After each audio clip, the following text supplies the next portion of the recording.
ஒரு நல்ல professional friend அப்படின்னு நீங்க நினைச்ச யாராவது ஒருத்தங்க இருக்காங்களா?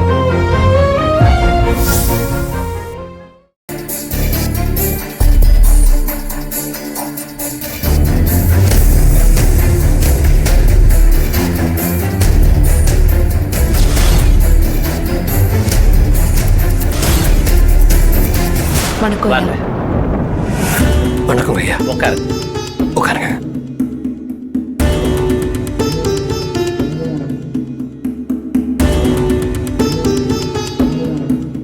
ஐயா, இதுக்கு முன்னாடி ஒரு தடவை நான் உங்களை பார்க்க வந்திருக்கேன். என்ன ஞாபகம் இருக்குங்களா? மந்திரமூர்த்தி ஐயா கூட வந்து உன்னை எப்படிப்பா மறக்க முடியும்? நீங்க சிவா தானே? நல்ல ஞாபகம் இருக்கு. ஐயோ, இவ்வளவு தூரம் உரிமையா பேசுறாரு. உண்மையை சொல்லிடுவாரோ? ஐயா, என் பேர் வரைக்கும் உங்களுக்கு ஞாபகம் இருக்குன்னா இப்ப நான் எந்த விஷயமா உங்களை பார்க்க வந்திருக்கேங்கிறது உங்களுக்கு தெரியும்னு நினைக்கிறேன். ஏன்பா தெரியாது? நீ பழசெல்லாம் மறந்துட்டு குடும்பத்தை தேடிட்டு இருக்க. அதை கண்டுபிடிக்க சொல்லி என்கிட்ட வந்து ரேகையை வச்சுட்டு போனேன். ரொம்ப சரியா சொன்னீங்க ஐயா. இப்ப வரைக்கும் நான் என் குடும்பத்தை தேடிட்டு தான் இருக்கேன்.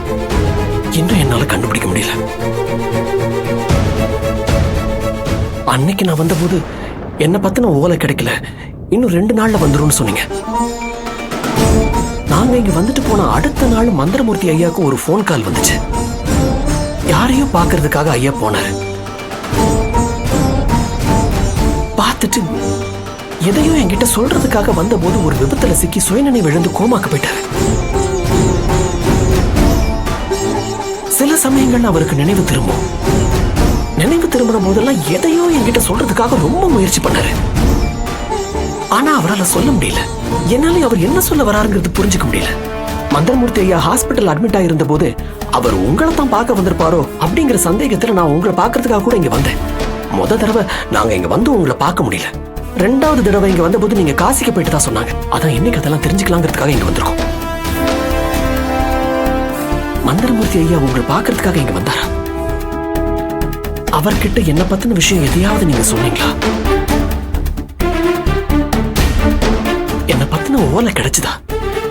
ஐயா, நான் யாரு, என் குடும்பம் எங்கிறது கண்டுபிடிச்சிங்களா? தயவு செஞ்சு சொல்லுங்க ஐயா. கடவுளே, இவர் உண்மையை சொல்லிடக்கூடாது. சிவா, சில விஷயங்களை நீ தெரிஞ்சுக்கிறத விட தெரிஞ்சுக்காம இருக்கிறது தான் எல்லாருக்கும் நல்லது. ஐயா, நாங்க 2 பேருமே வாழ்க்கையில ரொம்ப அடிபட்டுட்டோம். ரொம்ப பெரிய குழப்பத்துல இப்ப இருக்கோம். உங்ககிட்ட பேசினா ஒரு தெளிவு கிடைக்குங்கிற நம்பிக்கையில தான் இங்க வந்திருக்கேன். நீங்க இப்படி தெளிவில்லாம பதில் சொன்னீங்கன்னா எப்படிங்க ஐயா? ஐயா, எப்பவுமே உண்மை ரொம்ப கசப்பானதுங்கிறது எனக்கு தெரியும். ஒருவேளை என்ன பத்தின உண்மை ஒரு பெரிய அதிர்ச்சியை எனக்கு கொடுத்துரும். அந்த அதிர்ச்சியை நான் தாங்க மாட்டேனோ அப்படிங்கிற பயம்லாம் உங்களுக்கு வேண்டாம். ஐயா, எந்த அதிர்ச்சியையும் நான் தாங்கிப்பேன். ஒருவேளை எனக்குன்னு ஒரு குடும்பம் இல்லைன்னா இல்லைன்னு சொல்லிடுங்க. இல்ல, என் குடும்பம் ஒருவேளை எங்கேயோ இருந்து அவங்களை என்னைக்குமே பார்க்கிற அதிர்ஷ்டமே எனக்கு இல்லைன்னா அதையும் வெளிப்படையா சொல்லிடுங்க. அதை கூட நான் தாங்கிப்பேன். ஆனா என் குடும்பம் எங்கேயோ இருக்கு, அவங்கள நான் பார்ப்பேன். ஆனா என்னைக்கு பார்ப்பேன்னு தெரியாம நம்பிக்கையோட ஒரு ஏமாற்றத்தை தாங்கிட்டு இருக்கிற வேதனை இருக்கு பாருங்க, அது ஒரு பெரிய சித்திரவதை. அதை அனுபவிக்கிறவங்களுக்கு தான் தெரியும்.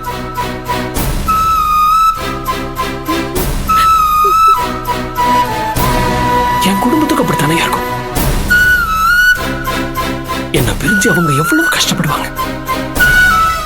நான் இன்னும் உயிரோடு இருக்கேங்கிறது தெரிஞ்சு என்ன பார்த்து அவங்க எவ்வளவு சந்தோஷப்படுவாங்க. சிவா, உன் ரேகையை கணிச்சதுல இப்போதைக்கு என்னால் சில விஷயங்களை சரியா சொல்ல முடியல.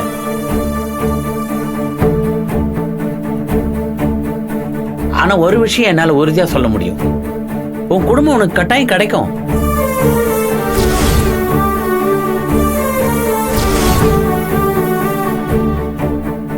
அதுல மாற்று கருத்தே இல்ல. ஐயா, அந்த நம்பிக்கை எனக்கும் இருக்குயா. ஆனா என் குடும்பம் எப்ப கிடைக்கும், எப்படி கிடைக்கும்? எங்க அவங்க இருக்காங்க? நான் போய் தேடணுமா? தேடுறதுன்னா நான் எங்க போய் தேடுறது? தம்பி சிவா, நீ எங்கேயும் தேடி போக வேணாம். அவங்க உன் பக்கத்திலேயே தான் இருப்பாங்க.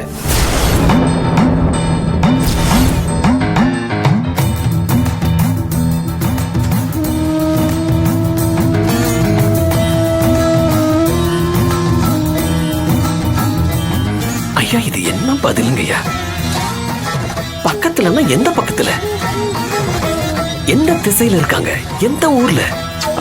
அவங்க என்ன தேடி வருவாங்களா இல்ல நான் அவங்கள தேடி அலையணுமா? நீ தேடி அலையணும்னு எந்த அவசியமும் இல்லை, அவங்களே உன்னை தேடி வருவாங்க.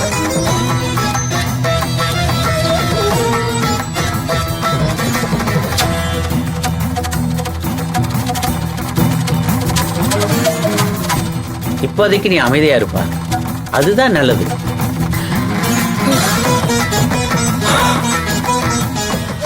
சரிங்கய்யா,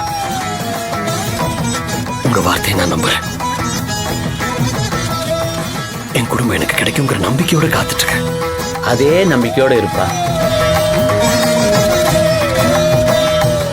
சரிங்கய்யா. ஐயா, என் கதையை விடுங்க. இவங்க பேரு வினோதினி. ஐயோ சிவா, உங்க 2 பேர் கதையும் ஒண்ணுதான், உங்க கேள்விக்கு கிடைக்க வேண்டிய பதிலும் ஒண்ணுதான். அன்னைக்கு இவங்க எங்க கூட வந்திருந்தாங்க. இவங்க எதிர்காலத்தை பத்தி தெரிஞ்சுக்கிற விருப்பமே இல்லாம உங்ககிட்ட கைரேகையை பதிவு பண்ணிட்டு போனாங்க. இவங்க வாழ்க்கையிலும் இப்போ நிறைய குழப்பங்கள் போயிட்டு இருக்கு. ஐயா, இவங்க எதிர்காலத்தை பத்தின பயம் இவங்க மனசுக்குள்ள ரொம்ப பெருசா இருக்கு. இவங்க எதிர்காலத்தை பத்தி நீங்க கணிச்சு கொடுத்தீங்கன்னா நல்லா இருக்கும்.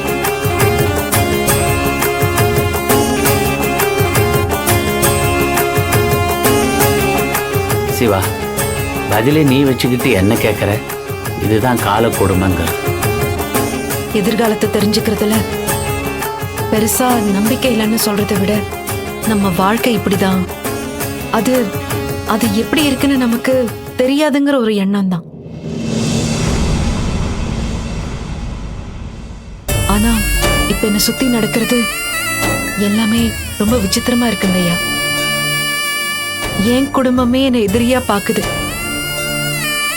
ஒவ்வொரு நாளும் நிம்மதி இல்லாம ஒரு நரகத்துல வாழற மாதிரி இருக்கு.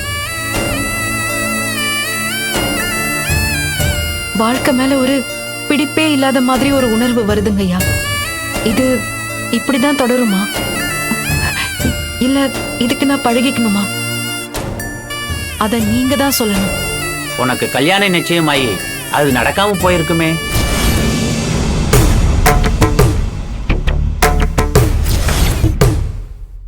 இவரு நாம சொல்றத சொல்றாரு. ஒருவேளை உண்மைய சொல்லிருவாரோ? அது எப்படிங்கய்யா உங்களுக்கு தெரியும்? எனக்கு எல்லாம் தெரியுன்ற நம்பிக்கையில தான் நீங்க என் முன்னாடி வந்து உக்காந்துருக்கீங்க. உனக்கு கல்யாணத்துல பிரச்சனை இருக்குன்னு ரேகை சொல்லுது. உனக்கு 2வது கல்யாணம் நடக்கும்,